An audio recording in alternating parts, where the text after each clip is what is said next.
wrongdoing or ship people around like the Catholic Church did, hiding things. So, But I really thought... there's a distinction between the two there. But I really did think it was, when she was telling, this coworker at work was telling me about it, I really thought they were discussing the Catholic Church. And it's not like they just pinpointed witnesses and they were attacking us. They looked at all religious organizations, they looked at Boy Scouts Club, everything.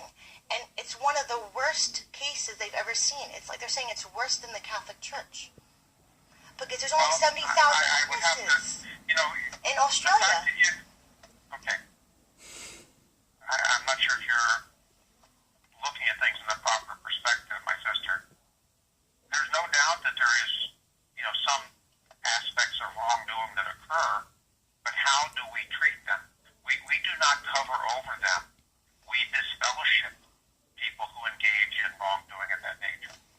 Now, things that come to courts are, efforts to now blame Jehovah's Witnesses as an organization as if we somehow are promoting or tolerating.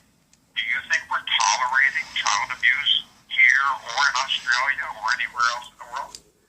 Well, I mean, if you're not doing anything about it, and there are no... We are absolutely doing something about it. We are disfellowshipping individuals. How with the two-witness rule, how are you disfellowshipping? If my child says they've been molested, I go to the elders and I say, my child has been being molested by this person in the congregation. And they're going to ask, do you have witnesses? And there's no witnesses. So what do you do? What's the protocol? The protocol is that if there's not 2 or more witnesses, you leave it in Jehovah's hands. So how does the problem get resolved? And then that's one incident. So then if that same brother goes someplace else, then that's another accusation. So the problem that Watchtower is getting involved with, there's a problem because it wasn't reported.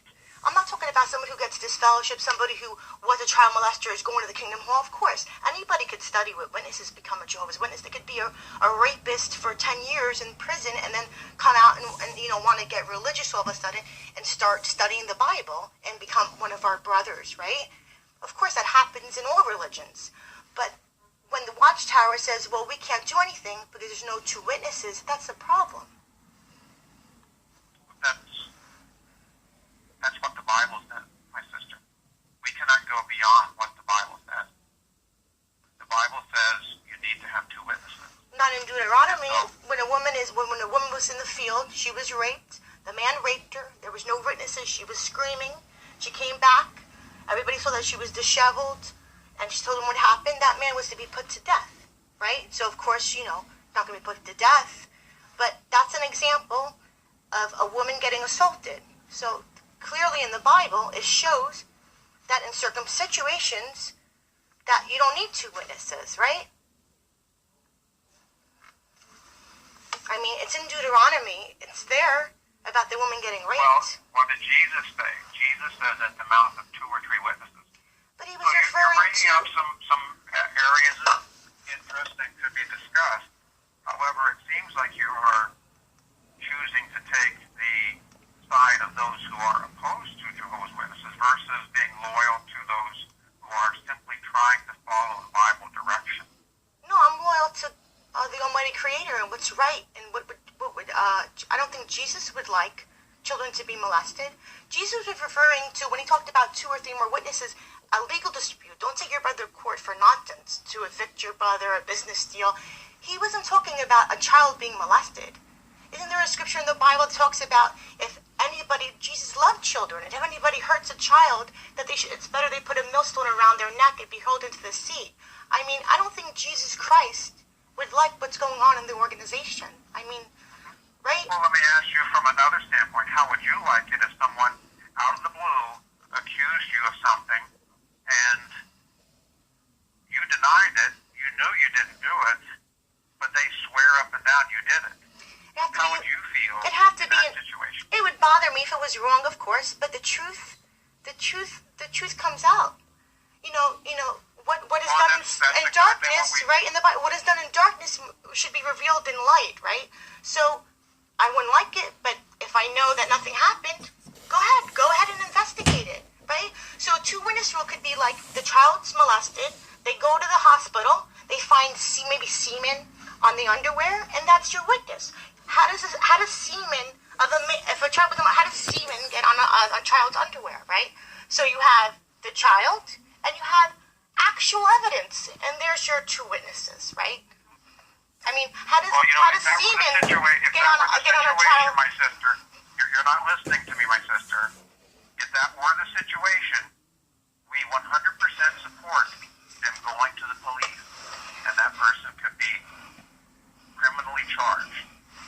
However, as shepherds in the congregation, we're not forensic scientists, and no one is coming to us and saying, okay, here's physical evidence.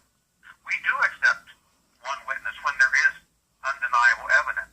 Say a person, claims they were not involved in fornication, and yet they're pregnant.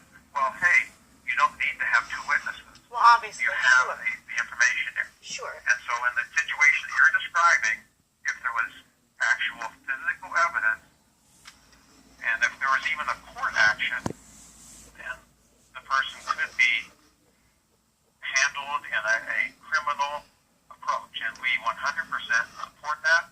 We always say, even if there's just one witness, we in no way discourage people from going to the police.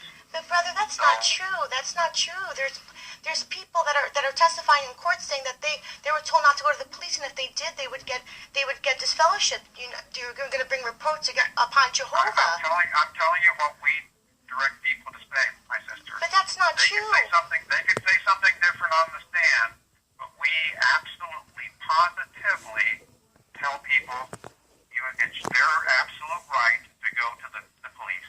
Okay, so what about what happened in Ireland just recently? My sister, you're bringing up multiple accounts. Okay, your actual concern here. In Ireland, there was a child was molested. The two elders went to the police station. The Bethel branch in London, but there's no Bethel branch in Ireland. The Bethel branch in London went to investigate it, and they removed the elders for going to the police and going against the arrangement. Where did you hear that?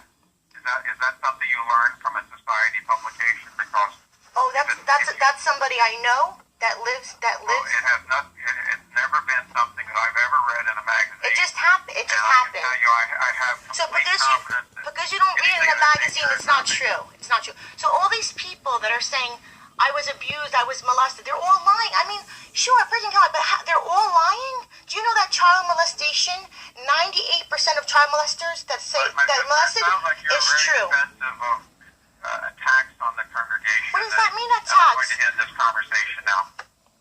Listen. If you would like to return